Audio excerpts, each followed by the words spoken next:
Hello everyone, Namaste. My name is Neha and this year I secured All India rank 2959 with 584 marks. इस video में हम short notes पे बात करेंगे। इस वीडियो में मैं 3 टॉपिक कवर करूंगी। फर्स्ट, शॉर्ट नोट क्यों बनाने हैं, शॉर्ट नोट कब बनाने हैं, एंड थर्ड वन की शॉर्ट नोट कैसे बनाने हैं each subject wise. So first है कि purpose of short notes making, हमें शॉर्ट नोट्स क्यों बनाने हैं। आपको कम से कम टाइम में पूरा चैप्टर रिवाइज करना है। फर्स्टली जब आपके नीट के 4 से 5 दिन रहेंगे तब आपको सारे चैप्टर्स रिवाइज करने होते हैं, फिजिक्स के, केमिस्ट्री के, और उनके नोट्स बहुत ज़्यादा होते हैं। आप नोट्स से पूरे चैप्टर रिवाइज नहीं कर सकते इतने कम टाइम में, इसलिए शॉर्ट नोट्स आपके काम आते हैं। आप शॉर्ट नोट से एक चैप्टर को मैक्स टू मैक्स 10 से 15 मिनट में रिवाइज कर सकते हैं। आपको सारी चीज़ें याद आ जाएंगी और सारे कॉन्सेप्ट और क्वेश्चन आपको अच्छे से हो जाएंगे।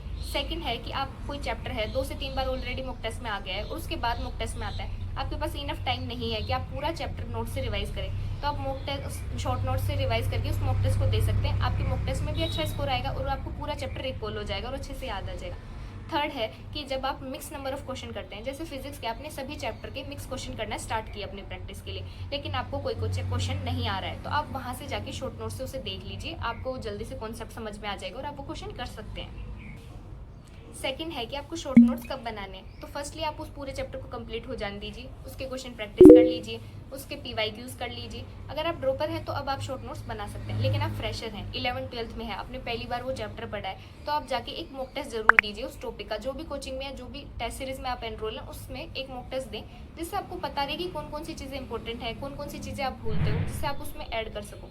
अगर आप चैप्टर वाइज पढ़ते वक्त शॉर्ट नोट्स बनाओगे तो आपके शॉर्ट नोट्स काफ़ी लंबे हो जाएंगे। आप देखोगे कि आपने जो जो नोट्स हैं वो लगभग सारी चीज़ें आपने शॉर्ट नोट्स में लिख ली है, तो फिर शॉर्ट नोट्स होने का कोई फ़ायदा नहीं होगा। इसलिए पूरा चैप्टर हो जाने दीजिए, उसका रिवीजन कीजिए, मॉक टेस्ट देने के बाद ही शॉर्ट नोट्स बनाइए।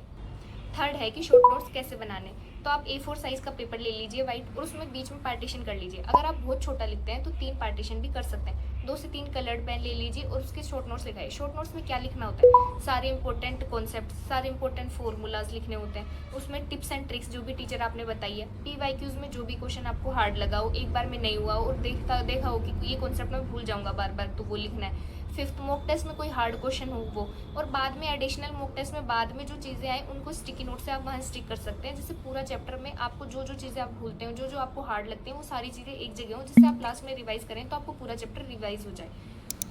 ऑर्गेनिक केमिस्ट्री में आपको रिएक्शन लिखनी है, उस रिएक्शन का नाम लिखना है, रिएक्टिव रिएजेंट लिखने हैं, रिएक्टिव इंटरमीडिएट लिखने हैं, उसमें रिएक्शन मैकेनिज्म नहीं लिखना है। आपको इंपॉर्टेंट पॉइंट्स जो लगते हैं वो लिखने हैं और उससे आप रिवाइज करें। फर्स्टली मेरी ऑर्गेनिक केमिस्ट्री बहुत वीक थी, मैंने ऐसे ही उसे स्ट्रॉन्ग किया है। पहले उसको पेज में लिखी, उस पेज को बार बार रिवाइज किया और उसके बाद जाके मैंने उसको मैकेनिज्म पढ़ा है, बिकॉज मुझे उतना भी नहीं आता था। इसलिए पहले आपको रिएक्शन तो याद रहे करना, तो आपको मोस्टली तो रिएक्शन से ही आता है, बहुत कम क्वेश्चन आते हैं जो मैकेनिज्म से आते हैं। इसलिए पहले अगर आपकी काफ़ी वीक है, आपको नहीं समझ में आ रहा है, तो आप एक पेज पे लिख के उसके नेम, रिएक्शन का और रिएक्शन लिख के उसको अच्छे से याद कर लें, और उसके आपके मॉक टेस्ट में स्कोर भी बढ़ेगा ऑर्गेनिक के पेपर में।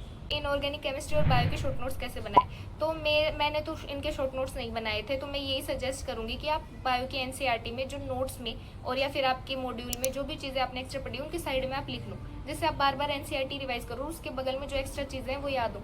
जैसे मेरे को सेल में PYQs में वो पॉलिटिन और लैम्प ब्रश वाला है, तो अगर वो NCERT में नहीं है लेकिन वो आया हुआ है और आपके टीचर भी उसे पढ़ाते हैं, वो इंपॉर्टेंट भी है, तो उसे साइड में लिख लो, जिससे आपको जितनी बार वो चैप्टर पढ़ोगे आप NCERT से, वो भी टॉपिक कवर होता जाएगा। और इनऑर्गेनिक में मैं नोट्स में ये करती थी, जो चीज़ें याद रहती थी ठीक है, जो इंपॉर्टेंट थी और मैं भूल जाती थी उसे हाईलाइट कर लेती थी। तो अगर फास्टली मुझे कभी देखना होता था इस चैप्टर में क्या भूल गई, तो उसको मैं देख लेती थी और हाईलाइट चीज़ें पढ़ लेती थी, तो मुझे वो चैप्टर भी रिवाइज हो जाता था। एंड मेरी शॉर्ट नोट्स ये हैं, देखो इसकी हालत तो थोड़ी अभी ख़राब है, बीच में मैंने पार्टीशन कर रखा है, 2 से 3 कलर के पेन ले रखे हैं, एटॉमिक स्ट्रक्चर के। ये मेरी शॉर्ट नोट्स में, यहाँ फोटो डाल दूंगी, आप देख लो। इसमें मैंने इंपॉर्टेंट कॉन्सेप्ट्स, इंपॉर्टेंट फॉर्मूलाज, मेरे को जब इसके क्वेश्चन करने होते थे लास्ट में, तब मैं इसे ही पढ़ के करती थी। मैक्स टू मैक्स मेरा 5 मिनट में रिवाइज हो जाता था पूरा एटॉमिक स्ट्रक्चर, जिसको इतना टाइम लग जाता है। तो ऐसे आप शॉर्ट नोट्स बना सकते हैं, आप काफ़ी जल्दी रिवाइजन होने लग जाएगा और लास्ट के टाइम में आपको चाहिएगा, क्योंकि नीट के पास आपको रिकॉल करनी होती है सारी चीज़ें। आप पहले की आपको याद नहीं आती, आपको फटाफट रिकॉल भी हो जाए और रिवीजन भी हो जाए, तो आपके लिए शॉर्ट नोट्स अभी से बनाने लग जाओ, जिससे वो लास्ट तक आपके काम आए। एंड शॉर्ट नोट्स आप खुद बनाने की कोशिश करो। आपने बाहर से या फिर किसी से PDF निकाल के शॉर्ट नोट्स निकालिए, आपकी उसमें इंपॉर्टेंट चीज़ें नहीं है, आपको जो चीज़ें टफ लगती हैं वो अलग हैं, उस इंसान ने बनाई है वो टफ चीज़ें अलग लगती हैं, आपके लिए इंपॉर्टेंट चीज़ कुछ हो रहा है, उसके लिए कुछ हो रहा है। तो आप खुद बनाएं, जिससे आपको पता रहे कि आपको कौन सी चीज़ें क्या इंपॉर्टेंट है, आप कौन सी चीज़ें भूल जाते हैं, उस शॉर्ट नोट्स में वो लिखें। एंड आपको कभी भी शॉर्ट नोट्स पे कंप्लीट रिलाई नहीं करना है, आपको टाइम टू टाइम पूरा चैप्टर रिवाइज करना है। शॉर्ट नोट्स इमरजेंसी में है, फास्ट रिवीजन के लिए हैं, और शॉर्ट नोट्स आपको कहीं से मिल रहे हैं, आप उनकी बजाय आप खुद बनाने की कोशिश करो, क्योंकि शॉर्ट नोट्स जब भी बेस्ट होते हैं जब आपने उनको खुद बनाया हो। Thank you for watching this video. Bye bye.